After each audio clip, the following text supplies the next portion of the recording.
you're here for a couple different reasons. One of those being Mikey is going to be speaking at the upcoming TEDx Santa Cruz event happening March 8th.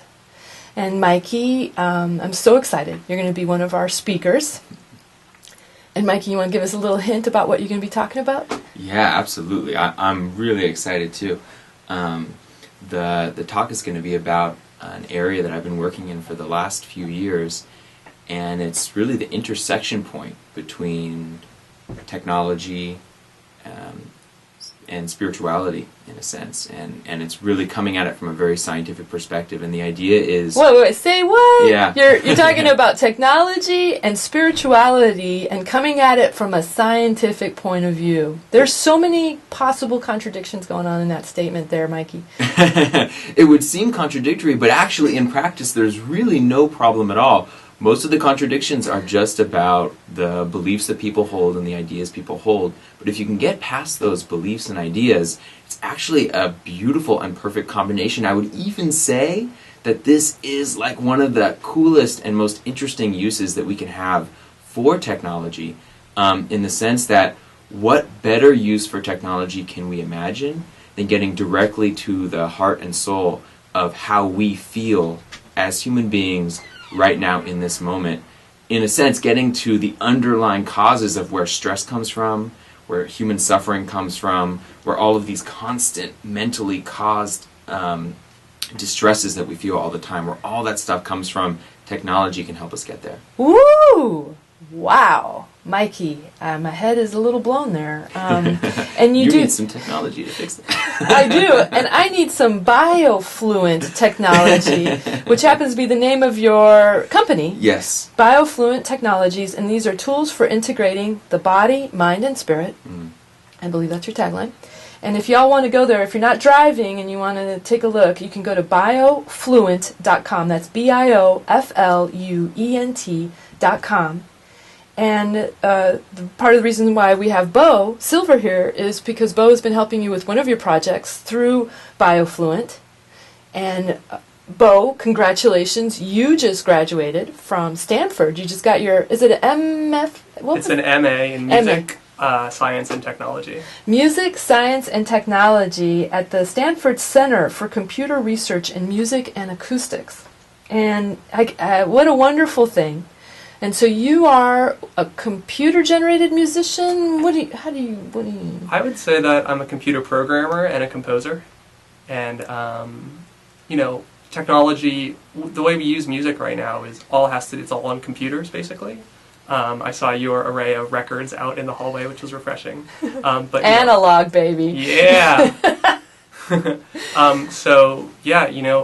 Technology is an integral part of music, and all of music runs through computers these days, so I just like the intersection of the both of them. They're really interesting to me. What's really fun is I got to see a video of yours before I came on where you play bananas. Mm-hmm. And it's so beautiful. I'm going to put it up on artistonart.com because I want everyone to see your...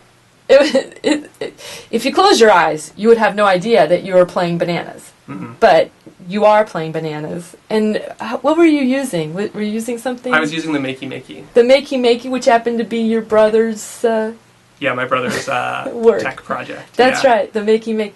We talk a lot about creating instruments at Karma, and so instruments have more meaning to us than we know. So if I say, I'm going to play a piano, you have all these assumptions about hundreds of years of pianos that you've heard, and a technique to play a piano, and if I say I'm going to play a bananamophone, you have no expectation, and so it's interesting to see what that means to not have an expectation for a musical performance. So let's just describe how the Makey Make works and how you were able to play bananas, because it doesn't sound possible without some context. Yeah, so the Makey Makey takes touches and turns those touches into keyboard presses on the computer. So I'm grounded by touching ground, and then when my hands make contact with the banana, a key is pressed on the computer. And so I have the computer hooked up to MIDI and to sounds. So as I'm pressing my hand on the banana and releasing it, it's hitting keys on a vibraphone. And so the banana, obviously, I didn't count how many bananas you were playing. Was it 12? So I had an octave, but I needed 3 other keys also, so I guess that's 10 total. 10. Yeah. So you had 10 bananas. Tuned in C minor. tuned in C minor that were all connected to specific keys on the MIDI, which would then play a vibration, a tune, Yeah, exactly. a sound. Mhm. And what were you playing? It was something you composed. I composed this piece in Mark Applebaum's electronic music class. And that class was great because he really steps outside of the box and challenges us to do really cool, crazy, creative things. Oh. And yeah, the funniest thing was that the bananas, actually playing on the bananas, the piece came out differently than if I was playing on a vibraphone. So sometimes if I let a song come out on a piano or I let a song come out on a guitar, the composition is different because the keys are laid out and the strings are laid out differently. So funny enough, the bananas had a certain bounce that made the song unique. It's hilarious. Yeah. Now, Beau Silver, you've been working with Mikey Siegel, and you're working on, not Heartsynch, which of the projects have you been? Here Now. Here Now. And when you say here now, you're really spelling H-E-A-R, here as in hear your ear, here now. Exactly. Would you describe that project to us? Yeah, definitely. So. I love it, folks. Oh, awesome. This is a project that brings together a couple areas. One is biosensing, or specifically, we're using a device to read what's happening inside the brain. And we're combining that with music. And this is one of the reasons it's been great to have Beau on board, because he's not only this amazing software developer, but he has this amazing knowledge of music and instruments. So it's been a really great collaboration. And this isn't the first time that people have worked to create sound or music from things that are happening in the body.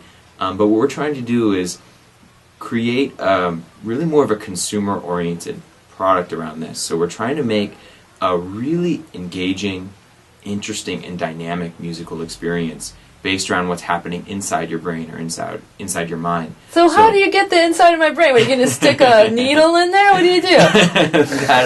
Unfortunately, that actually would work the best, but I don't think it would sell very well. No. So we're stuck with things that are basically sitting outside your head, but resting. What we're focused on is the area in the front of the head. It's called the prefrontal cortex, but it's basically your forehead. And there's already been some consumer EEGs that have. An EEG is a device that actually measures what's happening inside your brain. And basically what it is just a little piece of metal, and it's measuring the electrical activity. And that electrical activity inside your brain actually corresponds to a lot of what's happening in your subjective experience. So we can't actually read your thoughts per se. We can't say, oh, you're thinking about a banana phone or something like that. But what we can do is get a general feeling. For example, is your mind wandering? Are you in more of a meditative state? Are you in more of a focused state? And the better the resolution you have, or the better of an EEG you have, the more information you can have. So there's now starting to be this sort of wave of what you could say are consumer-grade EEGs, whereas before this was only in labs, only in clinics. It was really an expensive and difficult thing to get a hold of. But now you can actually find this trickle of commercial products that are based around this. Off the shelf. For $60 you can get one of these, but it's just 1 point of an EEG gram. Or normally if you go to, let's say you're getting an MRI or whatever, there's like a lot more sensors. It could be 256 maybe if you go to a lab, and there are these classic pictures you see of these meditators that look like they have some crazy high-tech octopus sitting on their head or something. Right. And so what we're interested in doing is actually doing a more high-resolution version of these EEGs. We're actually getting close to a clinical grade signal, but it's coming off sort of a very defined area in the head. But that's actually secondary. So a lot of the focus has been around the novelty of, hey, we could read what's happening in the brain. But you look at what they're actually doing with it, and it's actually not that interesting. I mean, some of it's cool, there's been some interesting artistic projects, but nothing's really getting at what I'm interested in. And that again, Mikey Siegel, is specifically about changing human experience from the inside out. Getting deep, deep into our present moment, subjective, conscious experience. And no different than what meditation, for example, amongst many other things, is trying to get at. And so you could say what I'm trying to do is basically if you think of meditation as a technology, an ancient technology from thousands of years ago, that's pretty much been unchanged. We've made so much progress in science. We've made so much progress in developing new technology that could take us to the moon. We can observe things happening like close to the time of the Big Bang on the other side of the universe. We can observe things happening at this subatomic scale. So we've looked at all these amazingly distant phenomena, but we've never turned the gaze inward and looked that closely at what's happening in our own conscious experience. And so if we were to do that, just begin to do that, I think we would find that what we could actually get at a fundamental level, a lot of the quote-unquote problems in the world that we're trying to solve externally. But to go back to this project here now. Right, so here now, Mikey Siegel, this is out of your BioFluent Technologies. The here now is an example of that. Here now, exactly. So the here now is our effort to try to make a first step in this direction, and we're using music, sound, as the vehicle. And the idea is, if you can create a soundtrack for the mind, it's basically like a reflection or a mirror that people can look in. It's a means of self-reflection. It's a way for people to know themselves more intimately and more directly. Okay, so you got me with the little piece that's on my cap. Yeah. That's touching my forehead, the middle of my forehead, and it's getting my electrical current that's happening inside my brain, just Right. that one point there. You're using that data to make music? Yeah, so, and using this simple, yes, the answer is yes. And so the way we're doing that is you actually, Beau, do you want to describe the way we're doing that? Sure, yeah. So we take the signal from your brain, and you can split it a lot of different ways. But anyway, we have numbers based on that. And there's kind of two ways of making music. One is you decide everything that's going to happen beforehand and execute it, kind of like a classical song. And another way is algorithmic composition, where you're either taking data that's static, just sitting there, or in this case, you're actually taking new live data and making music. So every time the music is made, it's completely different. But what if you loved it and you want to revisit how your internal music was the day before? Can you record it? Yeah, that's a great question, and Mikey will get at that. Actually, that's a perfect question. And one of the ideas behind this is that, in one sense, this is a soundtrack for your mind. But if you make that soundtrack repeatable, where you have a consistent relationship between the soundtrack and how you feel, you can actually use the soundtrack as a way to navigate your own experience.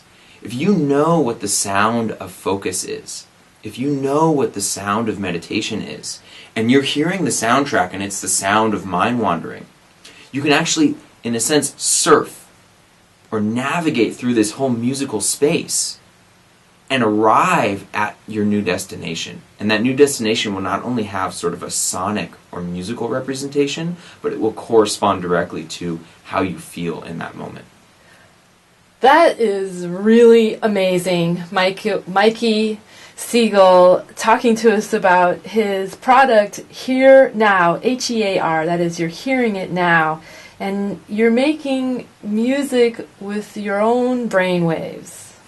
It's incredible. And so then I can play you my brain music, and you can play your brain music. We can have a brain symphony. Yeah, it's incredible, especially if we're all doing kind of the same thing. So let's say we decide to play making your music, and we also decide to focus on meditation and going inward. Mm-hmm. Now, tell me if I'm right, or tell me if I'm wrong, of course. Most people's brains work the same. If we're both meditating, if all of us are meditating, we're all going to kind of reach a harmonic vibration. Is that right? We're pretty much more alike than we are not alike. It's a good question, and I think the way science is set up, we're mostly trying to find commonalities. Because that's the easiest thing to do. And so that is what gets identified, and that's what gets published, and that's sort of the lens, that's the lens through which we look. And so the things we know are largely because that is what is similar from person to person. And so yes, there are lots of commonalities, but the thing that we're really trying to get at is we're trying to take a unique approach to understanding what's happening in the brain. It's not totally unique. We're not the first people to ever do this, but it's different than what happens in academia, where you have a small number of people and you're taking a large amount of data and you try to make assumptions about everyone based on a small number of people. We're using not the same quality of EEG, not the same quality of tool for measuring your brain, but we're trying to do it over thousands and thousands of people. That's the ultimate goal. And so we have a different kind of picture where we can really begin to understand, well, how much do things really vary from person to person to person? And I think in a lot of ways it's an open question. I love what you're doing. You also have another project that you did called Heartsynch. Yeah. Tell us a little bit about that. Yeah, actually, that was a project that Beau helped me out with as well on the Beau musical Silver. side. Beau Silver coming in. Oh yeah. My tech savior. Music. Mikey's a good programmer himself, so he's not giving himself enough credit. So the Heartsynch project was an exploration into the ways, again, the same sort of theme, but exploring how you can actually connect multiple people together in a real-time, present moment experience. And I'm doing it using the heart instead of the brain this time. And so what I have, you can imagine, sitting down, and I did this at Burning Man, actually. It was really cool. And you sit down and you have a big, projection-based display. So you're looking at this big screen, and then you have this sort of big PA system, like a big sound system, playing this kind of ambient, modulating, changing soundscape. And so you're sort of immersed in this audio-visual experience, and the visuals are sort of this crazy, psychedelic, really intricate patterns that are changing and flowing. But it's not just these random noises and random visuals. If you have a group of up to 6 people, everyone's heart, everyone's pulse is connected in. And the system is measuring all of their pulse. And the audio and the visuals are actually guiding the group into a state of heart synchronization, not just where each individual is becoming what you could call it synchronized, but it's basically a rhythmic change in the heart rate over time. It's where the heart rhythm becomes synchronized with the breath rhythm. And it's something you can totally measure. It's not a new discovery that I made, but it's a very calm and balanced state for the body to be in. And so I'm not only guiding each individual into this state, but I'm guiding the whole group into the same exact state. And so you could almost think of it as a game, except if you think of it as a game, you win when basically the whole group together is in a state where they don't care about winning anymore. So you can't try. You have to really surrender. And the group surrenders together. Wow. And so if I go to your website, which is biofluent.com, will I be able to see a little bit of the... There's a video there. You can go, there's a list of projects, and you can click on Heartsynch, and there's a video which talks about the project, and I give some technical details, too, on how it works. So everybody is moving into the same respiratory state, which then also helps the heart harmonize with the group. You got it. And oh, sorry. Well, that's okay. I was always fascinated about heart cells and how you can take 2 different heart cells, and if they get close enough to each other, they'll start beating together the same beat, right? Were you finding that? So it's interesting. I had a cool experience at Burning Man, actually, where Surprise. Yeah, really? This is really surprising. And by the way, it was a great success at Burning Man. I think high-level people were just so refreshed and excited to see a new type of relationship that they could have with technology. Like, wow, technology can be more than just for text messaging. Like, it can be a way to bring people together and to bring my attention inward and to be a tool for reducing stress, not increasing distraction. But I had 2 people. It was a man and a woman. I don't think that they were romantically involved, but they had been spending the night together, cruising around on the playa, which is like the open space at Burning Man. And I think they'd been, on a trip together, you could say. And so I could tell just from watching their body language that they were completely synced up. You can just tell when 2 people are just on the same level.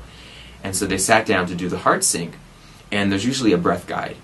And the breath guide's important because it's through the breath that the heart rhythm gets defined. And they asked me to turn off the breath guide. So there was no real guide for them in order to synchronize. And so they were just sitting together watching the visuals. And in a really short amount of time, they synced up. And I'd never seen that before. And I did some research, and actually the same thing happens if you put two people that are deeply in love, and you have them just look at each other. Their heart rhythm syncs up as well. Oh. And so I think this is actually something that naturally happens to people when they have a really close connection. And so this is just a way to explore how can technology be a facilitator in that increasing sense of connectivity between people, lowering this sense of difference and this sense of other, instead of increasing that sense. It's wonderful. Mikey Siegel and Beau Silver are here today talking about their BioFluent Technologies and a couple of the projects that they've done together. Beau is a recent graduate of the Stanford Center for Computer Research in Music and Acoustics. Congratulations again. He just got his master's. And Mikey's got a really amazing, you started here at UCSC, right? I did a while ago, and then you ran out to MIT, and then you had some robotics, and you're one of those guys that you read about in the paper who had the dream job and then left it because your heart wasn't fulfilled. Is that right? Yeah, that's my story. And now he's here. You two are both here, and you're at Joy Labs, which is in the Tannery Center. They're right off of Highway 9 and River there. You know where the Tannery Arts are, folks. And Joy Labs is the kind of the home for BioFluent Technologies. And home for the Consciousness Hacking Meetup Group. Oh! When does that meet up? So go on to meetup.com. Okay. meetup.com, and I have a San Francisco meetup group and a Santa Cruz meetup group, and you can find the dates and times for the meetings. And if you were really inspired by what you saw today, or heard today, that is what Mikey and Beau have been talking about, you can go to biofluent.com. Also, you'll be able to hear Mikey Siegel play at the upcoming TEDx Santa Cruz event happening March 8th here in town at the Hotel Paradox. And Mikey will be speaking about specifically how to get technology into our consciousness, or you're merging spirituality and consciousness. Everything. Oh, thank you so much for coming on the show. Hey, thanks everybody for listening to Artists on Art. Please stay tuned for New Slang, and have a wonderful day. Thank you so much to Vanya Benavides for live tweeting during the show, and hope you all have a great day. Thanks again.